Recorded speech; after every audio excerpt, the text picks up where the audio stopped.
اللہ کبھی سود کی نحوست سے بچ ہی نہیں پاتے. پھر ایک وقت ایسا آتا ہے کہ جتنا انہوں نے مال لیا ہوتا ہے نا، جتنا ان کا ایسٹ ہوتا ہے، اس سے زیادہ سود کی رقم بن چکی ہوتی ہے. اللہ اکبر. 2 لاکھ روپے لیے 5 لاکھ کا سود بن جاتا ہے. عرصہ گزرنے کے ساتھ ساتھ پھر اس کی جو ہے نا وہ پرسنٹیج ہوتی ہے، اس کا فیصد ہوتا ہے.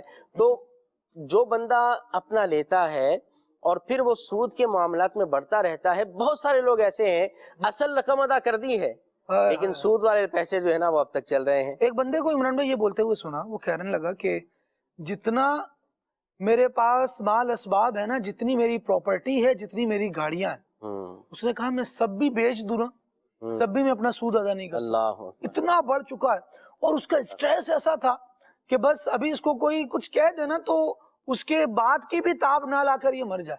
ایسا بالکل یوں معاف ہوا ہوا اس کا ذہن، کچھ بات کہہ رہے ہیں سمجھ نہیں آ رہا تھا، ہمیں بھی پھر سمجھ ایسے نہیں آ رہا لوگ تھا کہ یہ سمجھ پا رہا ہے کہ نہیں. پھر ایسے لوگ خودکشیوں کی طرف بڑھتے ہیں، نہ مزید جو ہے وہ ناجائز کاموں کی طرف بڑھتے ہیں. اس کی بیسک دیکھیں کیا بنی؟ جی اللہ کی نافرمانی. ہائے ہائے ہائے. اگر یہ بندہ اللہ کی فرما برداری کرتے ہوئے سود سے بچ جاتا، روکھی سوکھی کھا لیتا، گزارا کر لیتا، قناعت پہ عمل کر لیتا ہے اور پھر اپنی جو ہے نا وہ لائف کو آگے لے کر چلتا، تو آج اس حال پر نہ ہوتا. بالکل ایسا ہے. تو اس کی بیسک یہی ہے کہ رب کی نافرمانی کی، اور آج پھر رب کی نافرمانی کر کے جو ہے نا کوئی خوش نہیں رہ سکتا. وقتی طور پر تو ایسا ہوتا ہے کہ کسی گناہ سے، اللہ کی نافرمانی سے، کسی بھی معاملے سے وقتی طور پر بندے کو لذت مل جاتی ہے، خوشی محسوس ہوتی ہے، لیکن وہ دیر پا نہیں ہوتی. وہ کہا جاتا ہے نا کہ نیکی کی تاثیر جو ہے نا وہ آبادی ہے اور گناہ کی تاثیر بربادی. واہ واہ واہ. نیکی کا اثر یہ ہوتا ہے کہ بندہ وقتی طور پر کچھ ٹربل محسوس کرتا ہے، لیکن اس کے بعد کیا ہوتا ہے؟ اس کے بعد اللہ تبارک و تعالی اس کی نیکی کا صلہ اس کو عطا فرماتا ہے تو اس کو پروان چڑھا دیتا ہے، پھر اس کو عروج ملتا ہے، ترقی ملتی ہے. اور برائی کی تاثیر یہ ہوتی ہے کہ بندہ اس وقت تو بڑا اوپر جا رہا ہوتا ہے، لیکن پھر جب وہ برائی اپنا اثر دکھانا شروع کرتی ہے تو بالکل یہ نیچے آ جاتا ہے. رب العالمین جل وعلا نے، اب ذرا اس بات کو غور کیجئے، ابھی ماہ رمضان گزرا ہے اور آگے قربانی آ رہی ہے، حاجی حج پر جا رہے ہیں، یہ سارے معاملات ہیں. اچھا، مسلمانوں کی ایک بڑی تعداد ہے عمران بھائی جو زکوٰۃ وغیرہ دینے کے لیے رمضان کا انتظار کرتی ہے اور رمضان میں زکوٰۃ دے رہی ہوتی ہے. ابھی رمضان میں زکوٰۃ ادا کیے ہوئے، جس کی پھر جیسی ایز پر سچویشن جتنی زکوٰۃ بنتی ہو، لیکن اس وقت بھی مال خرچ کیا. ابھی 2 مہینے گزرے ہیں تو قربانی یا حج کا سیزن آ گیا، تو یہاں پر بھی بندے کو اپنا جو مال ہے جو اس نے بڑی محنت سے کمایا ہے وہ خرچ ہی کرنا ہوتا ہے. لیکن اس کے باوجود آپ دیکھیں کہ جو بندہ حلال کما کر حلال میں لگا رہا ہوتا ہے اور اللہ اور اس کے رسول کی فرما برداری کی طرف آ رہا ہوتا ہے، اللہ تبارک و تعالیٰ اسے اور عطا فرماتا ہے، اسے اور بڑھ کر ملتا رہتا ہے. یہاں تک کہ ہم دیکھتے ہیں کہ جو بندہ اپنے مال کی زکوٰۃ پراپرلی ادا کر رہا ہوتا ہے، اللہ تبارک و تعالیٰ اس کے مال میں اور برکت رکھتا ہے. اور سید عالم صلی اللہ تعالیٰ علیہ وآلہ وسلم کے فرامین کے مطابق تو مال کی زکوٰۃ ادا کرنا جو ہے یہ مال میں کثرت کا ہی باعث بنتا ہے. تو یہ وہ اللہ تبارک و تعالیٰ کے احکامات پر عمل کرنے کا وہ فائدہ ہے جو بندہ جیتے جی دیکھ رہا ہوتا ہے. اطاعت الہی کا فائدہ، اطاعت رسول کا فائدہ، ان کی فرما برداریوں کا فائدہ. اچھا، اسی تناظر میں اگر عمران بھائی میں بات کروں کہ اب قربانی کے دن آ رہے ہیں، زیادہ تر لوگ جو قربانی کرتے ہیں ایک جانور لا کر، عمران بھائی جس کو اللہ کریم نے جتنی توفیق دی وہ اتنے قربان کر رہا ہوتا ہے، لیکن مجھے بتائیے کہ وہ زیادہ تر جانور سے جو گوشت حاصل ہوتا ہے وہ اپنے پاس رکھتے ہیں یا تقسیم کر رہے ہوتے ہیں؟ بالکل تقسیم کرتے ہیں، موسٹلی وہ تقسیم کر رہے ہوتے ہیں. یہ جذبہ اللہ تبارک و تعالیٰ کی اطاعت کی وجہ سے آتا ہے اور اس کا اطاعت کا ذہن بنتا ہے تب آتا ہے. اور اللہ کریم نے اس عمل کے بارے میں بھی جو ہمیں گائیڈ لائن پرووائڈ کی ہے، کیونکہ قربانی تو سنت ابراہیمی ہے نا، قرآن مجید ہمیں بتاتا ہے کہ جب بندہ قربانی کرے، اللہ رب العالمین جل وعلا کی اطاعت کرے، اس کی فرما برداری کی طرف آگے بڑھے، تو زندگی کا کوئی بھی مرحلہ ہو، ان صلاتی و نسکی و محیایا و مماتی، میری نمازیں، میری قربانیاں، میرا جینا، میرا مرنا، یہ کس کے لیے ہے؟ فرمایا للہ رب العالمین، سبحان اللہ. یہ اللہ رب العالمین کے لیے ہے. اور دراصل اطاعت الہی تو یہی ہے، کیا کہیں گے؟ بالکل جی. اللہ کی اطاعت کیا ہے؟ ہمارا جینا مرنا، ہمارے سارے معاملات اللہ کی رضا کے لیے ہوں، یعنی اخلاص کے ساتھ کام کیا جائے. واہ، آپ دیکھیں نا کہ لن ینال اللہ لحومها ولا دماؤها ولکن ینالہ التقوی منکم. کیا بات. قربانی کی جب بات اللہ نے قرآن میں کی، فرمایا کہ قربانی کا گوشت، اس کا خون، یہ ظاہری طور پر رب تک نہیں پہنچتا، لیکن کیا ہے؟ فرمایا کہ تمہارے دلوں کا تقوی اللہ کے دربار میں پہنچتا ہے. سبحان اس پر میں ظاہری طور پر آج کل بات کروں خالد بھائی، جی. جیسے حج کا سیزن ہے، اللہ پاک ہمیں بھی بار بار باذوق باادب حاضری عطا فرمائے، ناظرین کو بھی عطا فرمائے. آپ دیکھیں نا کہ حج کا سیزن ہے، ایک بندہ گیا ہے. آج کل حج پیکیجز مختلف ہیں، آپ کو پتا ہے، ہاں جی بالکل ایسا. لاکھوں کروڑوں کے بھی ہیں، جیسی سہولتیں، جیسا حج ویسا اس کا خرچہ. لیکن ایک بندہ بڑا مہنگا حج کا پیکیج لے کر جاتا ہے، لیکن دل میں اخلاص نہیں ہے. دل میں اگر یہ نیت ہے، اللہ شیطان کے اس وسوسے سے، اس عمل سے محفوظ فرمائے، اگر دل میں یہ نیت ہے کہ میں مہنگا پیکیج لے کر جاؤں گا، میرے دوست احباب میں میری واہ واہ ہوگی، میرے خاندان والوں میں، میری سوسائٹی میں لوگوں کو پتا چلے گا ماں بدولت اتنے کروڑ کا جو ہے نا وہ پیکیج لے کر جا رہے ہیں، اتنے لاکھ کا لے کر جا رہے ہیں، تو میری واہ واہ ہو جائے گی. اخلاص نہ رہا، ریاکاری آ گئی. لیکن ایک بندہ ایسا ہے جو اکانومی پیکیج لے کے جاتا ہے، گرتے پڑتے لڑکتے ہوئے جیسے کیسے بھی پراگندہ بال اپنے رب کے حضور حاضر ہو جاتا ہے، حج کرنے مقامات مقدسہ پر ایام حج میں پہنچ جاتا ہے، حج کر لیتا ہے، لیکن اس کے دل میں دکھلاوا نہیں ہے، اس کے دل میں ریاکاری نہیں ہے، وہ محض اللہ کی رضا کے لیے جا رہا ہے. ناظرین خود فیصلہ کریں کہ کس کا حج قبول ہوگا. اللہ اکبر. وہی کہ جس کے دل میں اخلاص ہے، طالب رضا. وہی کہ جس کے دل میں سوز و گداس ہے، وہی کہ جس کے دل میں عشق و مستی ہے، جس کے دل میں عشق رسول ہے، جس کے دل میں اللہ کی محبت موجود ہے، پھر وہ جا رہا ہے تو کیا ہے کہ اس کا حج قبول ہے.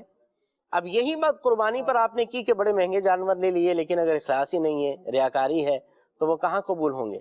اخلاص کے ساتھ عمل کرنا چاہیے. ہمارے سارے اعمال، ان صلاتی و نسکی و محیای و مماتی للہ رب العالمین، سارے کے سارے عمل اللہ کے حوالے ہیں، اللہ کی رضا کے لیے ہیں. اس طرح بندہ عمل کرے نا تو زندگی میں ایک مزہ آتا ہے. آپ یاد رکھیں ناظرین، بھی کبھی اس کو پریکٹیکل کر کے دیکھیں، اس کو پریکٹس کر کے دیکھیں. صحیح. آپ اپنے دوستوں کو راضی کرنے کے لیے جان توڑ کوشش کر لیں، ٹھیک ہے. خاندان والوں کو راضی کرنے کی جان توڑ کوشش کر لیں، اپنا تن من دھن لگا دیں لوگوں کو راضی کرنے کے اندر، دن رات ایک کر دیں مخلوق کو راضی کرنے کے اندر. لیکن پھر بھی ایک وقت آئے گا کہ جب کبھی آپ سے تھوڑی سی لغزش ہوگی نا تو یہ لوگ آپ کا ساتھ چھوڑ دیں گے. تم نے تو کبھی ہم سے بھلائی کی نہیں، سارے کیے کرائے پہ پانی ڈال دیں گے. سفید قمیض پر ایک دھبا ہی نظر آتا ہے، تو ان کو بھی آپ کی لائف کے اندر آپ کی ایک مسٹیک، آپ کی ایک غلطی وہی نظر آئے گی، باقی ساری زندگی کا حسن سلوک نظر نہیں آئے گا. لیکن اس سے پھر کیا ہوگا؟ آپ اسٹریس میں آئیں گے، آپ پریشان ہوں گے، آپ جو ہے بیماریوں میں پڑ جائیں گے کہ یار میں نے کیا کیا نہیں کیا ان لوگوں کے لیے. ایون کہ اپنی فیملی کے لیے بندہ کیا کیا نہیں کرتا. لیکن جب اولاد جوان ہوتی ہے تو ماں باپ کو کیا بولتی ہے؟ تم نے کیا کیا ہمارے لیے؟ آج اگر میرا باپ یہ کر لیتا تو ہم یہاں پر نہ ہوتے، ہم وہاں پر ہوتے. ایسی باتیں معاشرے میں ہمارے سوسائٹی کے لوگ سب سنتے ہیں. یہ کوئی ڈھکی چھپی باتیں نہیں ہے، یہ ریئلٹی ہے، سوسائٹی کی ریئلٹی ہے جو بیان کر رہا ہوں. لیکن بندہ پھر بھی جو ہے نا خوش نہیں ہو پاتا. لیکن میں یہ کہتا ہوں ناظرین، پریکٹیکل تجربہ کر کے دیکھ لیں، کوئی بھی عمل کریں پیش نظر اس میں اللہ کی رضا ہو. جو بھی کام کریں حسن سلوک کریں، لوگوں سے میل ملاپ ہو، لوگوں سے ملنا جلنا ہو، کچھ بھی ہو اللہ کی رضا کے لیے ہو، تو دل کو ایک ڈھارس رہتی ہے. کبھی میں نے ان لوگوں کے لیے تو کیا ہی نہیں تھا، میں نے تو اپنے رب کے لیے کیا تھا، میرا رب مجھ سے راضی، سب راضی. سبحان اللہ. ہوتا یہ ہے کہ موسٹلی لوگ ہو سکتا ہے ایسا کرتے ہو کہ مخلوق کو راضی کرنے کی کوشش کرتے رہتے ہیں. خالق کی رضامندی اس میں ہے یا نہیں ہے، رب کی اطاعت و فرما برداری اس میں ہے یا نہیں ہے، اس پر شاید کہ ذہن کم جاتا ہو. پھر بیماریاں بھی آتی ہیں، پریشانیاں بھی آتی ہیں، معاملات بھی ہوتے ہیں. تو مخلوق راضی کرتے ہیں، رب کو ناراض کرتے ہیں. لیکن اگر ایسا کر لیں کہ رب کو راضی کریں، مخلوق کی پرواہ نہ کریں، مخلوق پر قبضہ کس کا ہے؟ میرے رب کا ہے. واہ جی واہ. مخلوق پر قبضہ، لوگوں کے دل کس کے دستے قدرت میں ہے؟ اللہ رب العالمین. اللہ رب العالمین کے دستے قدرت میں ہے. میں اپنے رب کو راضی کروں نا کیا بات. یہ اللہ والوں کا کیا حال ہوتا ہے. وہ غوث اعظم کو ہم نے دیکھا تو نہیں ہے، نہ ہمارے آبا و اجداد نے ان کا زمانہ پایا ہے، نہ ہم نے پایا ہے. وہ بہت اوپر جا کر جن کی نسلوں میں ہم آتے ہوں گے تو اللہ کے رحم سے ان کا ہوگا. لیکن بظاہری جو ہماری 2-4 نسلیں ہیں تو غوث اعظم کو نہیں دیکھا ہوا، خواجہ صاحب کو نہیں دیکھا ہوا، داتا صاحب کو نہیں دیکھا ہوا. اللہ کے نیک بڑے بڑے ولی جو مشہور ہیں ان کا زمانہ نہ دیکھا، نہ ان کی صحبت پائی، کچھ بھی نہیں ہوا. لیکن کیا دنیا بھر میں آج ان کی محبت موجود ہے. کیوں؟ اس لیے کہ جب انہوں نے اللہ سے محبت کی، اللہ کی اطاعت کی، اللہ نے ان کی محبت کو لوگوں کے دلوں میں ڈال دیا. واہ جی واہ. کیا ان کی محبت لوگوں کے دلوں میں آ گئی تو لوگ ان سے محبت کرنے لگے. تو ہم بھی اللہ کی اطاعت و فرما برداری کریں نا. یہ تو اطاعت الہی کا ایک فائدہ ہے نا جو قرآن مجید خود بھی بیان کرتا ہے. قرآن پاک ارشاد فرماتا ہے ان الذین آمنوا وعملوا الصالحات، بے شک وہ لوگ جو ایمان لائے اور نیک اعمال کیے، ان کو سبحان اللہ. اس ایمان لانے کا اور نیک اعمال کرنے کا ایک لازمی فائدہ جو ملتا ہے نا وہ یہ ہے، رب العالمین ارشاد فرماتا ہے سَيَجْعَلُ لَهُمُ الرَّحْمَانُ وُدًّا، سبحان اللہ. ان قریب رحمان عز و جل ان کے لیے محبت کر دے گا. اب اس محبت کر دے گا کی تفسیر میں علماء نے بہت ساری باتیں بیان فرمائی، جس میں سے ایک یہ ہے کہ اللہ تبارک و تعالی لوگوں کے دلوں میں جو ہے نا اس ایمان والے کی محبت ڈال دے گا. سبحان یہ اللہ. ایمان لانے والا ہے، نیک اعمال کرنے والا ہے. تو ایمان لانے والا کون ہے؟ جو اللہ کے لیے ایمان لایا ہے. اس کی دور حاضر میں اس کی مثال دیکھیں خالد بھائی. یہ تو آپ نے بڑے بڑے نام لیے نا اللہ والوں کے جو نیک بزرگ گزرے ہیں. جی. ہمارے دور حاضر کے اندر آپ دیکھیں کہ ہماری مارکیٹ کے اندر کسی بندے کا نام مشہور ہوتا ہے کہ یار یہ ڈنڈی نہیں مارتا، ایسا یہ نمازی ہے، ایسا نماز کے وقت میں اس کی دکان بند ہو جاتی ہے، یہ جھوٹ نہیں بولتا کاروبار میں، یہ جو ہے نا ملاوٹ نہیں کرتا، یہ دھوکہ نہیں دیتا. آپ بتائیں اس مارکیٹ کے اندر بندے کا اس کا نام بھی ہوتا ہے، لوگ اس سے محبت بھی کرتے ہیں. سبحان اللہ. اچھا اسی طرح محلے میں کوئی نمازی ہوتا ہے، فجر میں جا رہا ہوتا ہے مسجد کے اندر اور نمازوں کو باجماعت پڑھتا ہے، اس کا جو ہے نا وہ نیکی اس کے عمل سے ظاہر نظر آ رہی ہوتی ہے، لوگ اس سے دعاؤں کا کہتے ہیں، آپ سے بھی لوگ کہتے ہوں گے.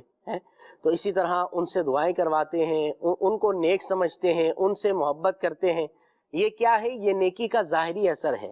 یہ اللہ کی اطاعت و فرما برداری، اس کے رسول کی اطاعت و فرما برداری کا ظاہری اثر ہے، جو ہمیں ہمارے خاندان میں بھی نظر آتا ہے، ہماری سوسائٹی میں بھی نظر آتا ہے، ہماری مارکیٹ میں بھی نظر آتا ہے، ہر جگہ پہ. یہ تو وہ لوگ ہیں جو ہمارے جیسے ہی لوگ ہیں اور یہ ہمارے سامنے اس طرح کے نیک عمل کریں تو ہمیں ان سے محبت ہو جاتی ہے. ایسا ہی. تو اللہ والوں کا، پھر اللہ کے ولیوں کا انداز کیا ہوگا؟ ان کی شان تو بالکل نرالی ہے نا. یعنی یوں ہوتا ہے کہ بعض افراد کو دیکھ کر نا لوگ اپنے جس روٹین کے کام میں لگے ہوتے ہیں اس کو چھوڑ دیتے ہیں کہ نہیں جناب یہ آ گئے. لوگ بہت ساری چیزیں ہیں جو معاشرے میں دیکھنے کو ملتی ہیں.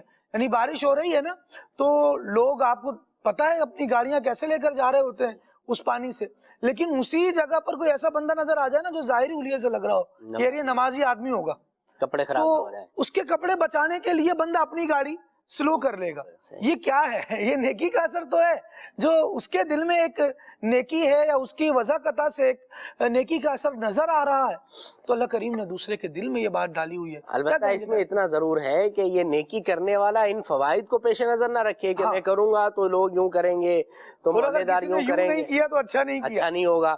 یہ اپنے دل میں نہیں لانا. نیکی کرنے والے کی اللہ کرے نیت یہی ہو اور ہونی چاہیے کہ میں تو رب کی رضا کے لیے کر رہا ہوں. بھائی یہ فوائد ملے نہ ملے، اب جیسے نماز کے اندر دل لگ رہا ہے یا نہیں لگ رہا، نماز میں نے پڑھنی ہے کیونکہ رب کا حکم ہے. ایسا نہیں کہ یار نماز پڑھنے میں مزہ نہیں آتا میں کیوں پڑھوں. بھائی نماز میں مزہ آئے تو سونے پہ سہاگا، سبحان اللہ ہے. نماز میں مزہ آئے تو وہ تو تمہاری معراج ہے. لیکن اگر نہیں مزہ آ رہا تو پھر دیکھو حکم کس کا ہے؟ اللہ رسول کا حکم ہے. اگر مزہ نہیں آ رہا تو نماز میں خشوع خضوع کی لذت پانے کے لیے بھی کوشش کرنی چاہیے.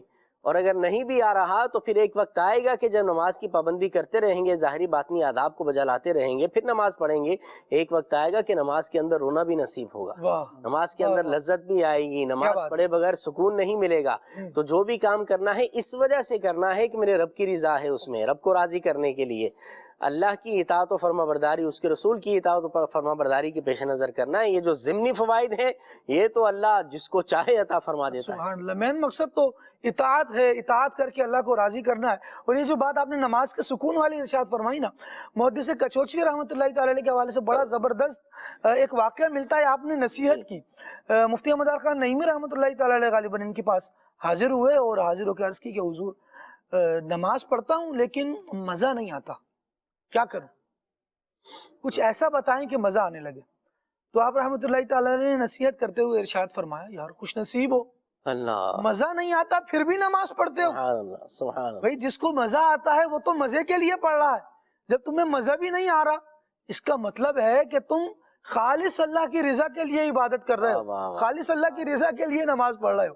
حضرت فرماتے ہیں کہ وہ دن ہے جب انہوں نے یہ جملہ ارشاد فرمایا تھا، اور آج کا دن ہے جب میں نماز کے لیے کھڑا ہوتا ہوں تو یہ بات سوچ کر مجھے مزہ آتا ہے۔ کسی کا جملہ ایسا ہوتا ہے جو آپ کو باندھ کے رکھ دیتا ہے، اور کتنی ذوق افزا بات ہے کہ بھائی مزہ نہیں بھی آ رہا نا، تو اس کا مطلب ہے کس کے لیے کر رہے ہو؟ مزے کے لیے نہیں، بلکہ اللہ نے نازم کی ہے نماز، تو پھر اللہ کے حکم کے لیے نماز پڑھ رہا ہے۔ طارق بھائی کیا ارشاد فرمائیں گے؟ اطاعت کا موضوع چل رہا ہے، اطاعت کرنے والوں پر اللہ تبارک و تعالیٰ کے انعام یہ بھی ہیں کہ اس میں سے اللہ کریم ان لوگوں کے دلوں میں اس کی محبت رکھ دیتا ہے۔ آپ کیا پہلو لینا چاہیں گے؟ ایک حدیث پاک ہے میرے سامنے، میں انشاءاللہ اس کو پڑھ کر پھر اس میں اللہ کے لیے محبت اور رضا کیسا پسندیدہ عمل ہے۔ حضرت براء بن عازب رضی اللہ عنہ بات کرتے ہیں، نبی کریم صلی اللہ علیہ وسلم نے ایک مرتبہ صحابہ کرام سے استفسار کیا، پوچھا کہ اے میرے صحابہ یہ بتاؤ کہ ایمان کی سب سے مضبوط رسی کون سی ہے؟ اللہ اکبر۔ ایمان کی سب سے مضبوط رسی کون سی ہے؟ بارگاہ رسالت میں صحابہ کرام علیہ رضوان نے اپنی اپنی سوچ کے مطابق، اپنی اپنی فہم کے مطابق جواب دینے شروع کی۔ کسی نے عرض کیا کہ حضور نماز ہے۔ فرمایا کہ نماز بہت اچھا عمل ہے، بہترین عمل ہے، مگر میرے سوال کا جواب یہ نہیں، یعنی جس عمل کے بارے میں نے پوچھا ہے وہ نماز نہیں ہے گی۔ پھر کسی نے عرض کی کہ حضور ایمان کی سب سے مضبوط رسی روزہ ہے۔ فرمایا کہ روزہ بھی بہترین عبادت ہے، مگر میرے سوال کا جواب یہ نہیں۔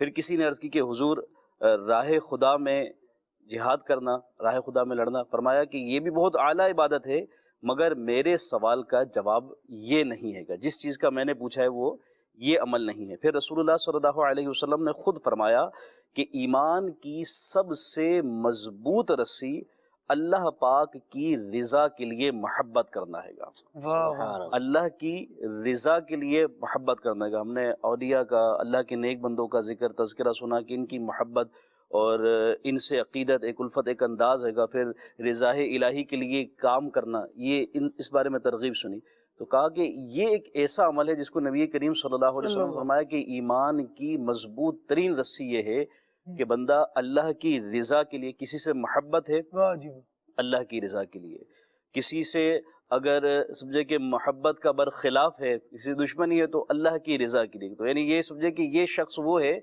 جو اطاعت باری تعالیٰ کے تحت اپنے عمل کو کر رہا ہے گا، کہ اللہ کے لیے محبت، اللہ ہی کے لیے جو ہے لوگوں سے دشمنی اور دوستی کا تعلق رکھنا۔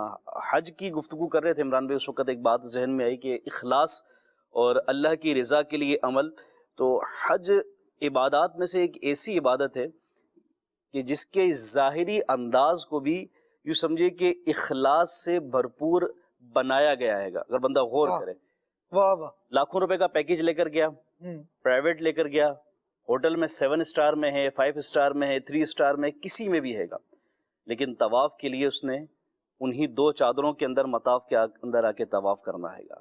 وقوف عرفہ، میدان عرفات جانا ہے، مزدلفہ جانا ہے، منی جانا ہے، ان تمام مقامات پر جس طرح سے ایک وہ شخص جو کم رقم لگا کر گیا ہے، یعنی حج کا احرام سب کا ایک جیسا ہی، حج کا لباس ہی ایسا ہے کہ یہ سمجھے کہ یہ اخلاص کا میسج دیتا ہے گا، کیا بات، کہ یہ انداز ہی شریعت نے وہ رکھا کہ یہاں امیر غریب کی پہچان کو بالکل بٹا کے یکسانیت کر دی گئی، یہ لباس ہی وہ دے دیا گیا، انداز ہی وہ دے دیا گیا کہ جناب آپ چاہے کروڑ پتی ہیں یا آپ کچھ بھی ہیں، لیکن یہاں آ کر اپنے رب کی بارگاہ میں اس اخلاص کے ساتھ عمل کریں کہ آپ کا عمل اللہ کی بارگاہ میں مقبول ہو جائے. اور پہچان کو مٹا دیا گیا ہے نا، ارب پتی کھرب پتی سب پہچان کو یہاں ظاہری لبادے کے اندر مٹا دی گیا. چہرے تو ظاہر سی بات ہے وہ تو باقی رہنی ہے، چہروں کی پہچان باقی رہنی ہے، لوگ پہچان لیں کہ بھائی یہ فلاں ہیں، یہ فلاں ہیں، فلاں ہیں، لیکن ظاہری لبادے کو دیکھیں جب تک کہ اس شخص کا تعارف نہیں کروایا جائے گا کوئی اسے پہچان نہیں سکے گا. تو یہ ظاہری جو لبادہ ہے گا، جو انداز ہے گا جو شریعت نے یہاں حج کے دوران دیا، یہ ایسا ہے جو اخلاص پر مبنی ہے گا. اور اخلاص کے ساتھ عمل کیا کیسا جائے، گویا کہ ایک مشق یہاں کروائی جاتی ہے گی، اور ایک مشق، ایک سمجھو کہ میسج مل جاتا ہے کہ جس طرح سے یہاں آج ان معمولات کو خالصتاً اللہ کی رضا کے لیے رب کریم کا حکم ہے کہ اس انداز میں رہنا ہے. تو نہ وہ سلا ہوا کپڑا پہنا ہوا ہے کہ کپڑے سلے ہوئے ہوتے تو شاید کہ سلائی کپڑوں کی جو ہے اس کی جس لباس کو عمدہ کر دیتی، نہ کہیں بٹن ہیں کہ بٹن ہوتا تو امیر نے غریب نے سادے سے بٹن لگانے ہیں، امیر نے تھوڑے سے جو ہے نا کاسٹلی مہنگے بٹن لگانے ہیں، وہ بھی نہیں رکھا گیا. بالکل سادگی کا میسج دے دیا گیا کہ اپنے عمل کو اللہ کی رضا کے لیے خالص کر لو. اور آج یہ ایک طریقہ کار دیا گیا کہ یہاں سے یہ عمل کر گزرو، پھر اس کے بعد اپنے ہر عمل کے اندر اخلاص لے کر آ جاؤ. ماشاءاللہ، جس طرح آپ نے حج کی بات کی، ایسے ہی قربانی کے حوالے سے بھی بزرگوں کی یہی تعلیم ہے کہ اللہ تبارک و تعالیٰ کی رضا کا گویا یہاں پر یا اس کی اطاعت کا ایک مین کانسیپٹ بندہ لے رہا ہوتا ہے. ایسے ہی جب قربانی کے جانور پر اس کو ذبح کرنے کا مرحلہ ہے تو بزرگوں نے یہ ارشاد فرمایا کہ امیر علیہ سنت دامت برکاتہم العالیہ نے بھی اپنے رسالے میں اس بات کو تحریر فرمایا کہ اس بات کو پیش نظر رکھے کہ جیسے آج اس جانور کی قربانی پیش کر رہا ہے تو اللہ رب العالمین کی رضا کے لیے اپنی قربانی پیش کرنے کا وقت آیا تو میں اپنی جان کو دینے سے بھی تامل نہیں کروں گا. اور یہی انداز ہونا چاہیے بندے کا کہ زندگی گزارنی جب اللہ کے لیے ہے تو پھر ہر مرحلے میں بندے کو چاہیے کہ فوکس اللہ تبارک و تعالیٰ کی رضا کو کرے. مدنی چینل کے ناظرین، یہ بظاہر تو باتیں ہیں اور اللہ کریم کی بارگاہ میں ہم سب دعا کرتے ہیں کہ اللہ تبارک و تعالیٰ ہمیں ان پر عمل کرنے کی بھی توفیق عطا فرمائے. جو اعمال ہوں وہ اس کی رضا کے لیے ہوں، اس کی فرما برداری کے لیے ہوں. جو بندہ فرما برداری کے لیے زندگی گزارتا ہے، اللہ کو راضی کرنے کے لیے زندگی گزارتا ہے، بلکہ وہ کسی شاعر نے بڑی مختصر انداز میں بڑا واضح پیغام دیا کہ جس کا عمل ہو بے غرض اس کی جزا کچھ اور. جو دنیا سے کوئی نمود و نمائش نہیں چاہتا، دنیا سے اپنے کسی بھی عمل کا ریوارڈ نہیں چاہتا، بس اس لیے عمل کیے جا رہا ہے کہ میرا اللہ مجھ سے راضی ہو جائے، تو پھر اس کی جو جزا ہے وہ اور ہی ہے. اصل میں تو اخلاص جو ہے یہی قبولیت کی کنجی ہے. اللہ تبارک و تعالیٰ ہمیں یہ عطا فرمائے. ناظرین کے میسیجز بھی ہیں، کالز بھی ہیں. آئیے ناظرین کے میسیجز کو، کالز کو سلسلے میں شامل کرتے ہیں. پہلے میں ایک میسیج پڑھ لیتا ہوں، پھر انشاءاللہ اس کے بعد کالز لیتے ہیں. یہ ہیں جی حافظ نذیر احمد چشتی ہیں نور پور تھل سے، اور ان کا کہنا یہ ہے کہ پروگرام بہت زیادہ میں پسند کرتا ہوں اور روزانہ بہت شوق سے دیکھتا ہوں. واہ جی واہ، اللہ کریم آپ کو جزائے خیر عطا فرمائے. نذیر بھائی دیکھتے رہیے مدنی چینل. آئیے کچھ کال بھی شامل کرتے ہیں. جی خالد بھائی، آپ کا پروگرام کھلے آنکھ کھلے والا بہت پیارا ہے، اور ناطقہ اسلام بھائی سے عرض ہے کلام سنا دے. حاجیو آؤ شہنشاہ کا روزہ دیکھو، کعبہ تو دیکھ چکے، کعبے کا کعبہ دیکھو. ماشاء اللہ ماشاء اللہ. کل مولانا حافظ اشفاق مدنی صاحب ماشاء اللہ سلسلے میں تشریف لائے تھے اور کل انہوں نے یہ کلام ابتدا میں ہی پڑھا اور بڑا زبردست پڑھا ماشاء اللہ. اچھا جی، ناخوان اسلام بھائی سے گزارش ہے کہ یہ کلام سنا دیں، امنگ جوش پر آئیں. سبحان اللہ. اچھا جی، عارش بات کر رہا ہوں اور ثاقب آباد سے. ٹھیک ہے جی، آپ کا پروگرام بہت اچھا ہے اور مجھے یہ کلام سنا دیں، ہم فقیروں کو مدینے کی گلی اچھی لگی. واہ جی واہ، سبحان اللہ. شہر خانپور سے میسج ہے. جزاک اللہ بھائی میسج کرنے کے لیے. لیا سے ہیں اور بھائی آپ کا شو بہت اچھا ہے، آپ پلیز محمود بھائی کی آواز میں وہ کلام سنا دیجئے. یہ کہنا بہت سے عاشق تڑپتے چھوڑ آیا ہوں. واہ جی واہ، مدینے کی یاد میں پلیز یہ کلام سنا دیں. ٹھیک ہے جی، کچھ کالز مزید لے لیتے ہیں. جی کال دیجیے گا. حاجیوں کے بن گئے ہیں قافلے سے یا نبی. سبحان اللہ سبحان اللہ، ماشاء اللہ. مزید. میرا مسلم ہے، دانت باندھے ہے، سب گنبد والے منظور دعا کرنا. ٹھیک ہے، مزید.